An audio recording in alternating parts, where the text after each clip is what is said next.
అంబేద్కర్ కోనసీమ జిల్లాలో మోకాల లోతు నీటిలో వెళ్లి సచివాలయం సిబ్బంది పెన్షన్ పంపిణీ చేశారు. పి గన్నవరం, ఐనవిల్లి, మామిడి కుదురు మండలంలో వరద ముంపు గ్రామాల్లో అధికారులు పర్యటించి పెన్షన్ పంపిణీ చేశారు. ఉన్నతాధికారుల ఆదేశాలతో ఉదయం 5 గంటల నుంచి పెన్షన్ పంపిణీ చేస్తున్నామని సచివాలయం సిబ్బంది తెలిపారు. వరద నీటిలో వచ్చి ఇంటింటికి పెన్షన్లు ఇవ్వడంపై లబ్ధిదారులు ఆనందం వ్యక్తం చేశారు.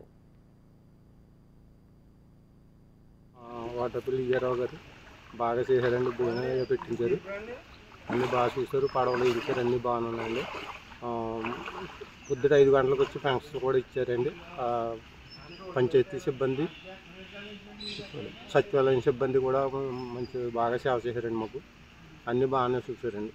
కాదంటే ఇంకా ఎగసాయాలు ఉన్నాయండి, అవి కొంత పోయి మరి ఏం చేస్తారో. వాటర్పల్లి ఇయ్యారావు గారు బాగా చేశారండి. భోజనం పెట్టించారు, అన్నీ బాగా చూశారు, పడవలు ఇచ్చారు, అన్నీ బాగానే ఉన్నాయండి. పొద్దుట 5 గంటలకు వచ్చి పెన్షన్ కూడా ఇచ్చారండి. పంచాయతీ సిబ్బంది, సచివాలయం సిబ్బంది కూడా మంచి బాగా సేవ చేశారండి. మాకు అన్నీ బాగానే చూశారండి. కాదంటే ఇంకా ఎగసాయాలు ఉన్నాయండి, అవి కొంత పోయి మరి ఏం చేస్తారో.